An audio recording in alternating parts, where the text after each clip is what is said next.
Sendo os habitantes humanos da Terra, é fácil subestimarmos a vida. Na verdade, somos mimados por uma abundância.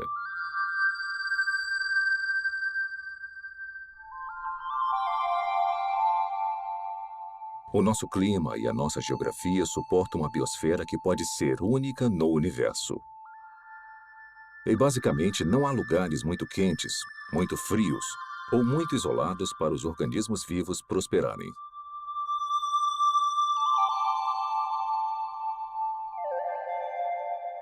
Dentre essa diversidade espetacular, talvez o maior desafio já encarado pela ciência ecoe de todo inseto, sequoia e baleia. Como a primeira vida passou a existir em um momento em que não havia vida de nenhum tipo? Como surgiu a vida na Terra? Por onde começar? Tem dezenas de teorias. E dá para perceber que tem uma grande diversidade de pontos de vistas, e muitos são mutuamente contraditórios. Para começar a tentar decifrar o mistério, você precisa fazer suposições sobre o que deve ter acontecido num passado distante. Não há provas diretas, porque não tinha ninguém lá para testemunhar o evento. E não tem praticamente nenhum registro fóssil. O que nós nunca observamos, nunca, são compostos químicos sem vida, formando uma célula. Então, temos um campo de pesquisa em que a ação importante já aconteceu.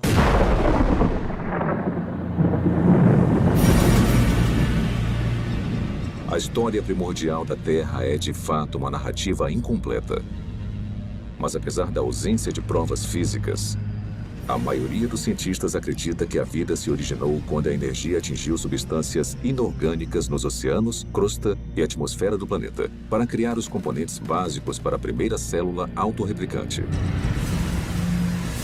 Ao pensar na origem da vida, as regras, e não digo da própria ciência, mas da filosofia subjacente, as regras dizem que para resolver o problema, você pode usar matéria, energia, lei natural, irregularidades naturais e processos do acaso.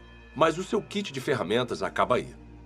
O que você não pode usar, de acordo com as regras, as ditas regras da ciência, é mente ou inteligência.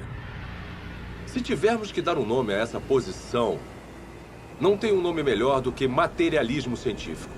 Uma filosofia que diz que a única explicação aceitável deve ser dada com base na matéria e na energia. E se você não consegue resolver o problema com essas ferramentas, você não pode mudar as regras. Então, partindo dessa perspectiva, como a vida se originou a partir de apenas matéria e energia? Agora, tenta resolver o problema. Como construir uma célula? Toda vida que já existiu na Terra é composta de células.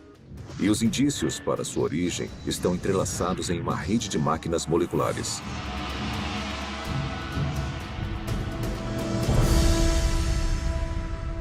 Dentro de uma célula eucarótica moderna, mecanismos biológicos complexos fazem o seu trabalho enquanto estão suspensos em líquido. Não há vida nessas máquinas, mas juntas elas permitem crescimento, movimento, metabolismo e reprodução. As funções vitais da vida.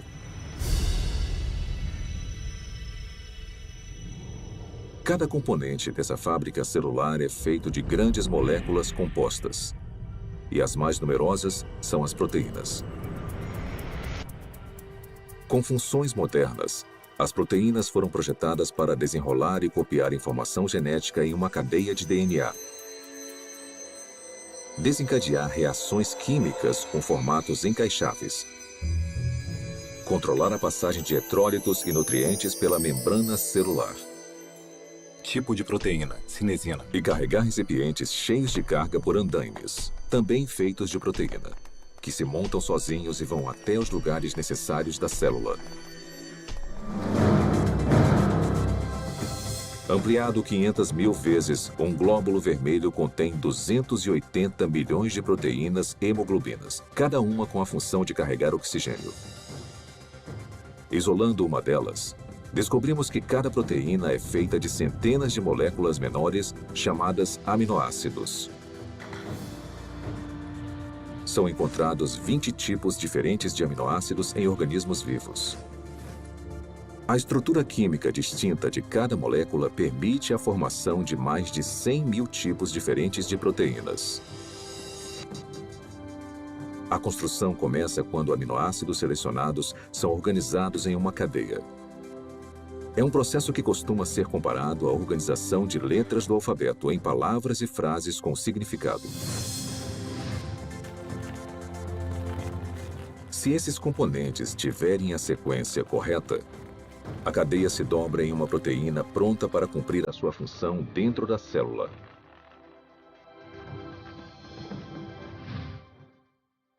Mas se os aminoácidos forem arranjados na ordem errada, a cadeia não vai se dobrar e eventualmente será destruída. A célula viva mais simples contém pelo menos 300 tipos diferentes de proteínas e o mecanismo biológico necessário para crescer, se reproduzir, converter energia, guardar e processar informação genética e proteger os seus conteúdos do mundo externo. Componentes e funções similares também seriam necessários na primeira célula viva. Agora vamos aplicar essa química básica a uma teoria familiar para a origem da vida. Os cientistas especulam há muito tempo sobre oceanos primordiais cheios de aminoácidos que flutuavam como carrinhos de bate-bate. Talvez algumas dessas colisões aleatórias tenham produzido uma cadeia longa o suficiente para se dobrar em uma proteína.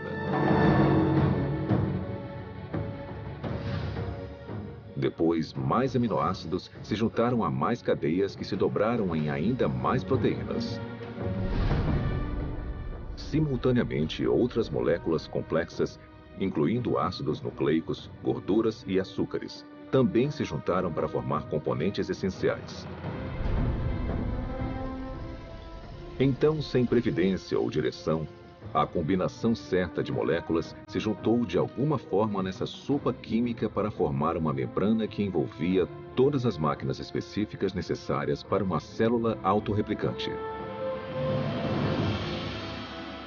E pronto! Vida a partir de uma matéria não viva. Tudo parece tão plausível. O problema é que, na Terra primitiva, a complexidade interna necessária para sobreviver seria enorme. Porque a vida, como a conhecemos, é caracterizada por máquinas celulares e muitas delas. E se você tirar esse hardware essencial, a célula deixa de existir. Porque chega um momento em que ela não consegue se simplificar mais e ainda existir. Uma simplificação maior seria a morte. Costumamos ouvir críticas como: você não pode projetar a biologia celular moderna no passado. Porque o que quer que tenha sido a primeira célula, ela era mais simples do que o que vemos hoje. Tudo bem, eu posso entender isso como uma premissa. Descreva então a primeira célula. Membrana celular.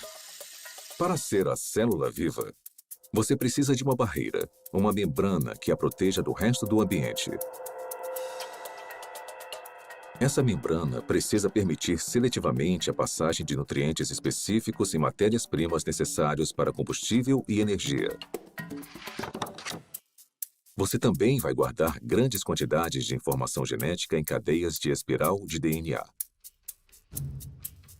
Essas instruções detalhadas para a vida são copiadas com uma precisão notável.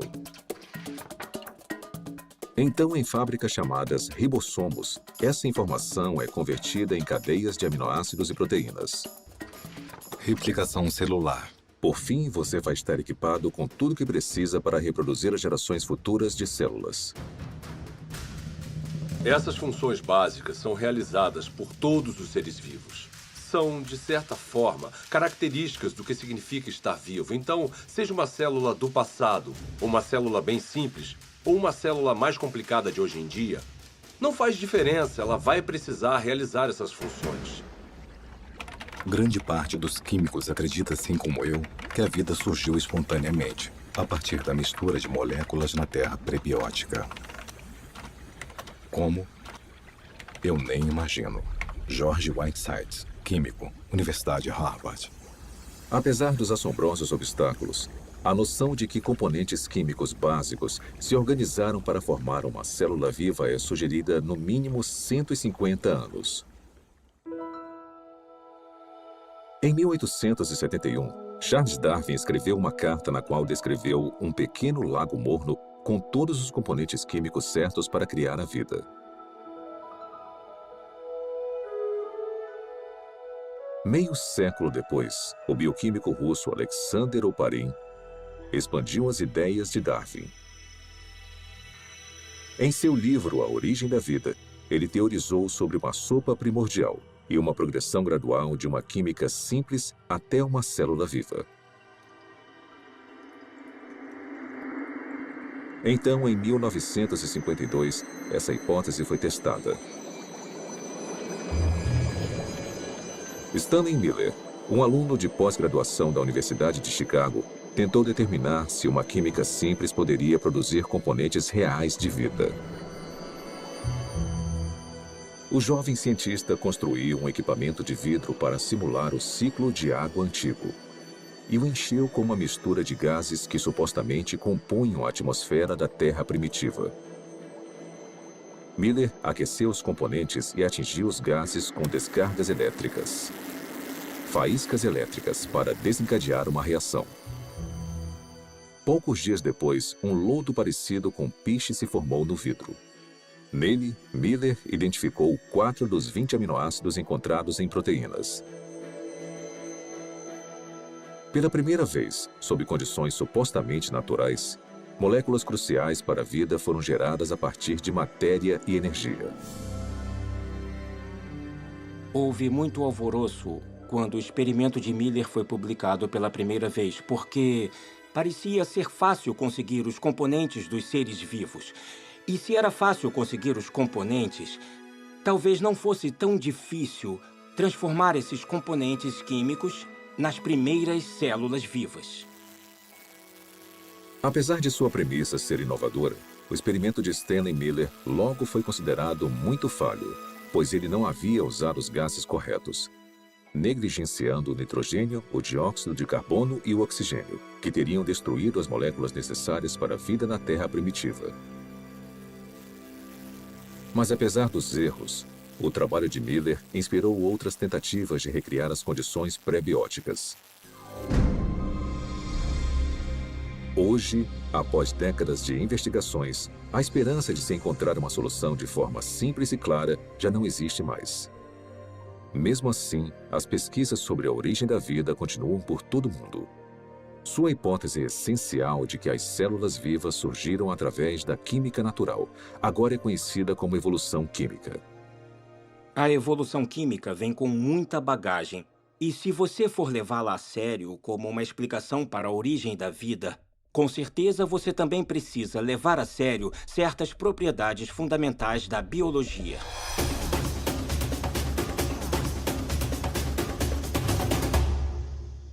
As moléculas envolvidas na vida não têm inteligência, não têm previdência. Elas não têm como saber o que precisam fazer depois para então conseguirem se transformar em química orgânica.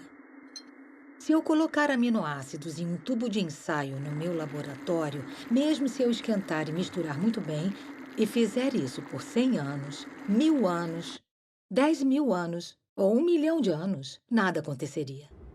Aminoácidos, nucleotídeos, lipídios. Sozinhos, eles não representam a vida. São inertes. Não se reproduzem, não guardam informações. De certa forma, são ingênuos. Eles não acordaram um dia e falaram: "Ei, vamos nos juntar e construir uma célula que consiga se replicar." Isso não aconteceu. A química por si só é indiferente ao fato de algo estar vivo ou morto. A seleção natural não funciona para criar a primeira célula porque a seleção natural não consegue operar em nada a não ser que tenha alguma forma de herdar e monitorar mudanças e de escolher o melhor sobrevivente para avançar. Para ter alguma seleção, são necessárias células. Então, se você quer explicar a origem das células, você não pode usar a seleção. Porque a seleção exige a existência da mesma coisa que você está tentando explicar. A seleção natural tem que funcionar sobre uma célula que tenha um sistema genético e que seja capaz de se reproduzir. Sem isso, a seleção natural é completamente irrelevante. A auto-organização é a ideia de que os componentes químicos podem se organizar sozinhos de forma a se transformarem em objetos ricos em informações e com um propósito. As moléculas e os átomos podem se auto-organizar em um certo sentido. O sal seria um exemplo. No sal, tem íons de sódio e de cloreto, e eles interagem uns com os outros porque têm cargas positivas e negativas. Então, essa afinidade natural leva à formação de cloreto de sódio, cloreto de sódio, cloreto de sódio, que pode se compactar de uma forma estereotipada para criar um cristal. Os cristais de sal são a mesma coisa, repetida várias e várias vezes. Se um cristal de sal fosse um livro, seria um livro com uma palavra só. Geometrias com repetições regulares como essa não carregam um tipo certo de informação. Informação que você precisaria para criar uma proteína. A sequência que vemos em uma proteína é altamente irregular. Não tem como prever qual vai ser o próximo aminoácido com base nos que já apareceram. Então, a auto-organização que nós observamos no mundo natural é o tipo de processo errado para a construção das estruturas ricas em informações dos seres vivos. Quando você elimina a seleção natural e a auto-organização e percebe que as moléculas não têm a habilidade de pensar ou se programar de forma alguma, o acaso volta à questão. E os cientistas odeiam o acaso como explicação para a origem da vida. Acaso? Por que o acaso é uma opção tão insatisfatória? Talvez porque muitos analistas fizeram as contas e entendem a grande improbabilidade de sucesso.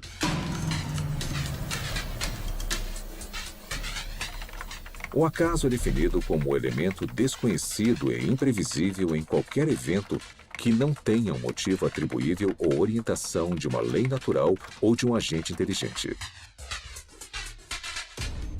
Desde o século XVII, uma ferramenta foi utilizada constantemente para prever o resultado de tais eventos. Se chama probabilidade matemática. De forma bem simplificada, é assim que a teoria funciona. Quando você atira uma moeda e escolhe cara, a probabilidade de você acertar é de 50%, ou uma probabilidade de 1 sobre 2. Se atirar duas moedas, a probabilidade de tirar cara 2 vezes simultâneas é de 1 sobre 4. 3 moedas e 3 caras em uma única tentativa? 1 sobre 8. Sempre que adicionamos mais uma moeda, a probabilidade de sucesso, nesse caso, tirar só cara na mesma jogada, é reduzida exponencialmente por um múltiplo de 2.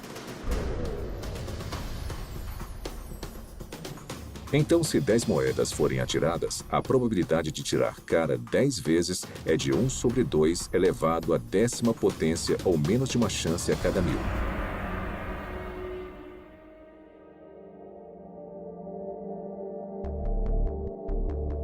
Quando aplicado à origem da vida e à formação aleatória de grandes biomoléculas, a teoria da probabilidade esclarece as limitações do acaso como um agente criativo na Terra primordial. Por exemplo, quais são as chances de uma única proteína se formar exclusivamente através das interações às cegas da química? O nosso alvo é uma molécula menor do que a média, composta de 150 aminoácidos alinhados para garantir uma cadeia dobrada. Os pesquisadores calcularam que, na Terra antiga, a probabilidade de sucesso era de 1 sobre 10 elevado à 164ª potência. Ou seja, uma cadeia de proteína corretamente sequenciada a cada 100 milhões de trilhões de trilhões de trilhões de trilhões de trilhões de trilhões de trilhões de trilhões de trilhões de trilhões de trilhões de trilhões de trilhões de tentativas fracassadas. Mas apesar dessa grande improbabilidade, alguns teóricos argumentam que, com tempo suficiente, qualquer coisa é possível. Está bem? Vamos tentar a validade dessa opinião.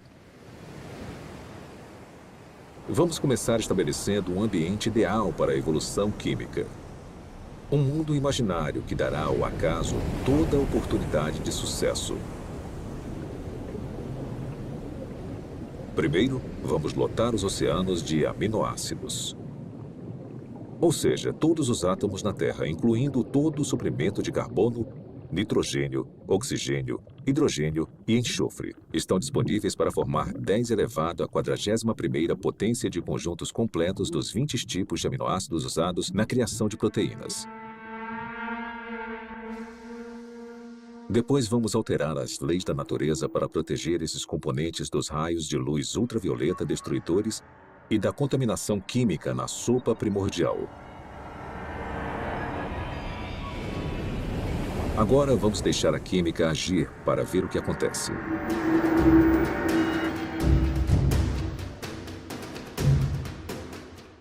Os aminoácidos começam a se juntar furiosamente.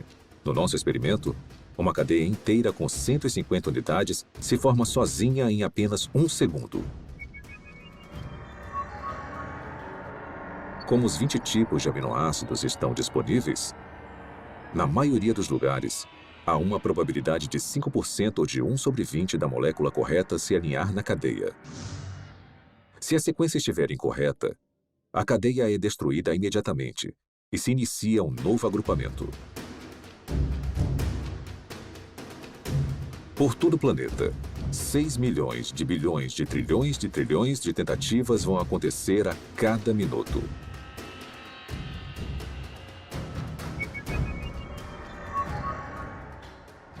Ou seja, em 4,6 bilhões de anos, a idade mais antiga estimada da Terra, o número de cadeias que não se dobram vai passar de 10 elevado à 58ª potência. É uma quantidade espantosa, mas não chega nem perto de 10 elevado à 164ª potência. Aproximadamente as tentativas necessárias para se criar uma proteína de 150 aminoácidos por acaso. Então, se a química não direcionada não consegue criar a nossa cobiçada molécula durante toda a história da Terra, quanto tempo teria sido necessário? Para descobrir, vamos fazer um passeio. Vamos começar construindo uma ponte que percorra o diâmetro do universo observável. Uma distância de mais de 90 bilhões de anos-luz. Depois, vamos colocar uma ameba em uma extremidade da ponte. Esse organismo unicelular vai viajar a velocidade espontaneamente de 30 centímetros por ano. – 56 milhões de vezes. É esse o tempo que demoraria para o acaso criar uma proteína funcional. Suponhamos que, contra todas as probabilidades, a evolução química tenha produzido uma única proteína funcional. Haveria vida? Não. Haveria uma proteína. Um arranjo sem vida de aminoácidos. A célula viva mais simples que conhecemos tem mais de 300 proteínas diferentes. Mas as proteínas são só uma parte da história quando pensamos em uma célula de verdade. Lembre-se, são necessários carboidratos, açúcares complexos, ácidos nucleicos, DNA e RNA, lipídios e uma grande variedade de compostos químicos diferentes que vão constituir conjuntamente a vida. Todos esses componentes precisam ser reunidos no mesmo microambiente, no mesmo momento. Cada componente químico precisa, então, ser reunido e organizado na rede de máquinas moleculares que vão controlar todas as facetas da vida. Se nós conseguirmos entender toda a dificuldade de produzir uma máquina molecular usando nada além de átomos e energia, vemos que há um grande problema, porque quando temos uma máquina molecular, não temos um ser vivo. Essas máquinas moleculares precisam de outras máquinas moleculares. E mesmo se a natureza fosse capaz de produzir todas as máquinas moleculares necessárias não seria o suficiente. Todas elas precisariam estar juntas em um espaço pequeno envolvido por uma membrana que chamamos de célula. Pelo meu conhecimento do que é necessário para se criar uma célula, tudo tem que acontecer na mesma hora. Não pode acontecer uma parte por vez, porque tudo trabalha junto em um loop causal. O mais alto nível de organização transcende as partes. A organização espacial na célula exige que as moléculas estejam no lugar certo na hora certa.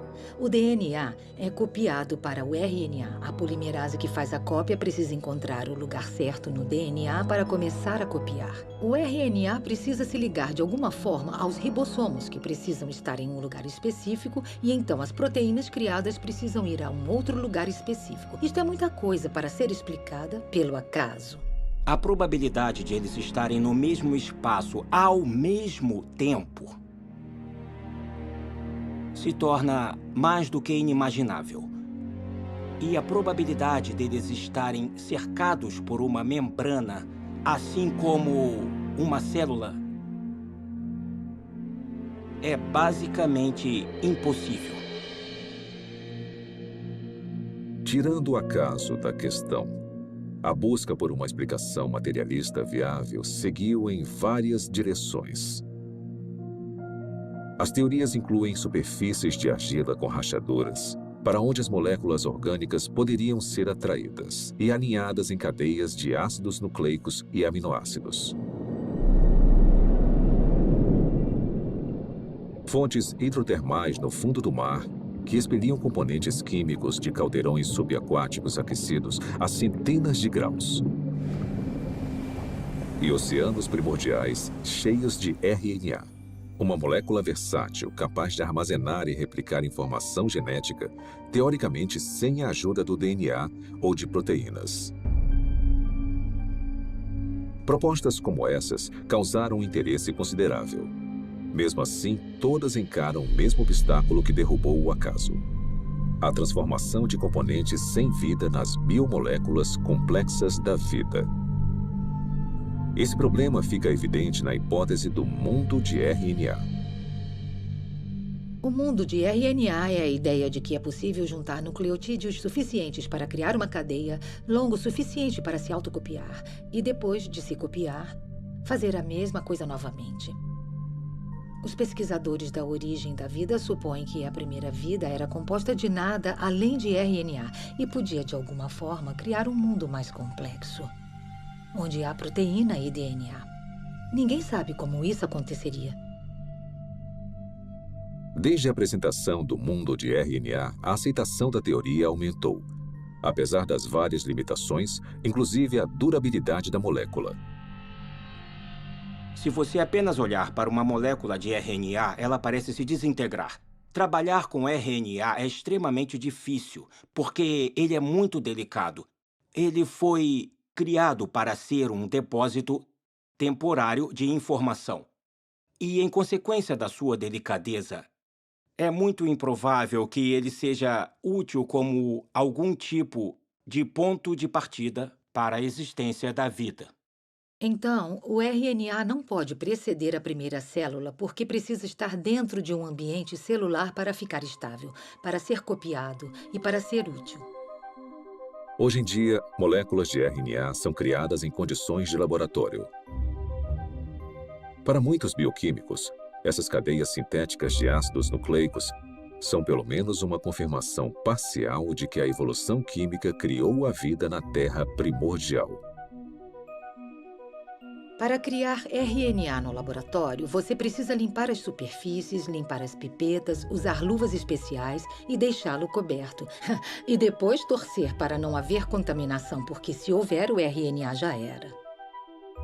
Depois, você precisa resolver o problema do sequenciamento. Então, você precisa de cientistas trabalhando duro para sequenciar o RNA, tentar combinações diferentes e encontrar uma que possa se copiar. Depois, você precisa ter uma cadeia complicada de RNA que consiga funcionar como a herança e como a enzima no sistema. E as maiores mentes do mundo estão trabalhando nisso, mas ainda não conseguiram resolver o problema. Refletindo sobre a origem da vida e as implicações do RNA sintético, o químico Robert Shapiro observou: a falha nesse tipo de pesquisa não é a química. A falha é a lógica de que o controle experimental de um laboratório moderno estaria disponível na Terra primordial. Na verdade, as chances contra o RNA se formar sozinho são astronômicas.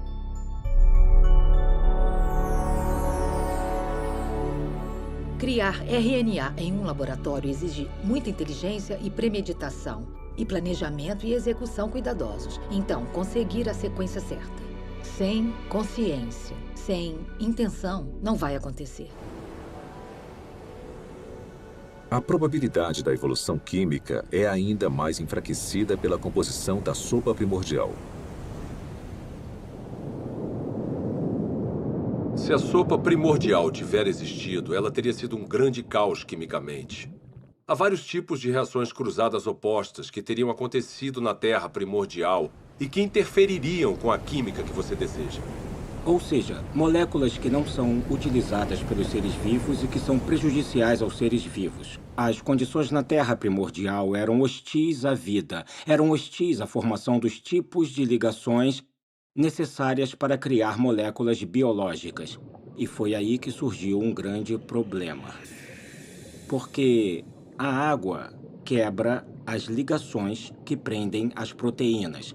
A água quebra as ligações que prendem os ácidos nucleicos, como o DNA. A água quebra as ligações que prendem polissacarídeos, como amido e celulose. Então, a origem da vida não pode ter acontecido na água.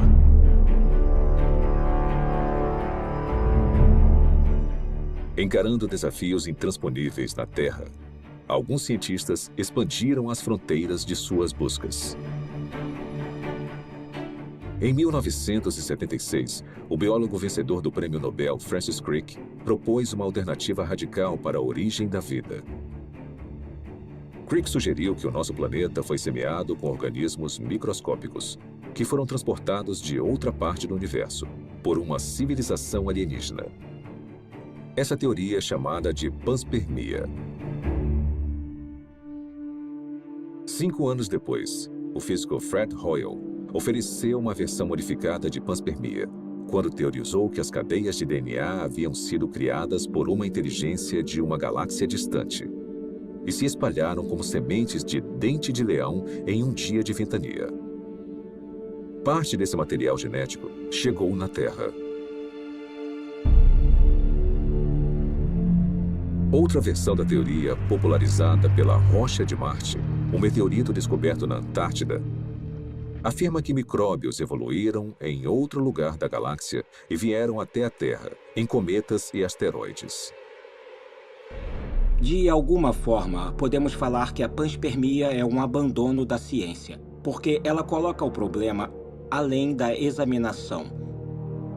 Se a ciência nos diz que a vida provavelmente não começou a existir por conta própria aqui na Terra, então deve ter vindo de outro lugar. Mesmo que pareça um filme de terror ruim dos anos 1950, veio do espaço sideral. Se eu não consigo explicar a vida no planeta Terra, porque, digamos, a atmosfera necessária é geologicamente implausível ou porque eu não consigo a quantidade suficiente de moléculas biologicamente relevantes, esses problemas vão existir em qualquer outro planeta onde postularmos que a vida se originou. Não podemos apagar esses problemas mudando de lugar para outra parte da galáxia. Resumindo, a panspermia não resolve o problema da origem da vida, só o joga para outro local. As falhas da panspermia levaram alguns pesquisadores a uma teoria que vai além da astronomia convencional: o multiverso. De acordo com essa hipótese, o nosso universo não é único. Em vez disso, bilhões ou trilhões de universos foram gerados por um processo natural desconhecido. E conforme as oportunidades aumentaram exponencialmente, as chances impossíveis se tornaram prováveis. Até que, inevitavelmente, com o tempo, a combinação certa de matérias-primas, ambiente leis da natureza e uma grande dose de sorte produziram as moléculas e máquinas biológicas necessárias para a primeira célula viva. Em outras palavras, em um vasto e teórico oceano de universos, alguém tinha que ganhar a loteria cósmica, e fomos nós. Quando eu leio algum livro sobre a origem da vida que considera alguma proposta para a formação, como digamos, de RNA ou proteínas, e até o autor admite que é quimicamente implausível, eu me pergunto como ele se meteu nesse pepino. Propor um caminho implausível para uma coisa que, para o mundo todo, parece ser planejada. Será que o materialismo científico é provavelmente falso? Ele se meteu nisso porque uma filosofia disse a ele. É a única resposta aceitável. E nesse impasse, eu quero falar ao autor, olha, você sabe que é implausível, eu sei que é implausível. O motivo de ter chegado até aqui, parado na beira desse penhasco que cai na implausibilidade, é porque bem lá atrás, você decidiu que só uma explicação materialista faria sentido. Quantas explicações diferentes e fracassadas dentro da caixa materialista nós precisamos ter antes de decidir que talvez precisemos sair agora dessa caixa. Talvez precisemos de outro tipo de explicação. Quando analisamos as várias teorias científicas, teorias da física, teorias da química, teorias sobre a formação de estrelas, essas teorias são sobre o mundo lá fora. Mas quando falamos sobre a origem da vida, estamos falando de uma teoria que nos envolve. O lugar de onde viemos, nossas origens definitivas, nossas visões de mundo, nossas filosofias, nossa ciência, tudo está ligado. E isso separa a pergunta sobre a origem da vida de todas as outras perguntas na ciência. A ciência natural não está desconectada de tudo o que sabemos ou acreditamos sobre o mundo. Então, uma pergunta limitada e aparentemente técnica, como o RNA surgiu, pode acabar se ligando no tecido da realidade a uma pergunta muito diferente, como, será que Deus existe? Deus é possível? É possível que Deus seja real?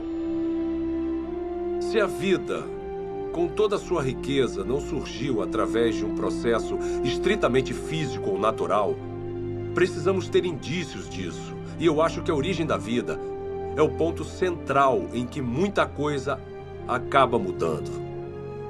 Eu olho para a natureza como um ser humano curioso e me pergunto, na minha visão, quais são os indicadores normais de inteligência? Eu os vejo na vida?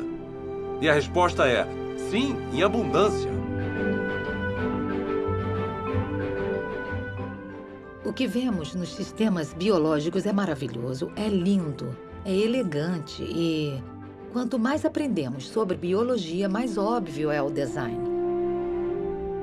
Quando eu comecei a me envolver com o design inteligente, tinha gente postando coisas na internet e falando: eu me formei no MIT e fui para a Universidade de Washington e pós-doutorado em Harvard. E elas falavam coisas como, ela era inteligente. O que aconteceu? Na verdade, o materialismo coloca vendas nos olhos da ciência e nós deixamos passar o que é mais significativo no mundo. Então, esse é um ótimo momento para ser uma cientista, porque nós temos a oportunidade de ver as coisas com novos olhos. A inteligência é extremamente útil como uma forma de explicar a origem da vida que realmente faça sentido com o que observamos na natureza. A natureza parece ter sido criada. A vida pode ter sido criada. Portanto, a inteligência é a conclusão na qual eu chego.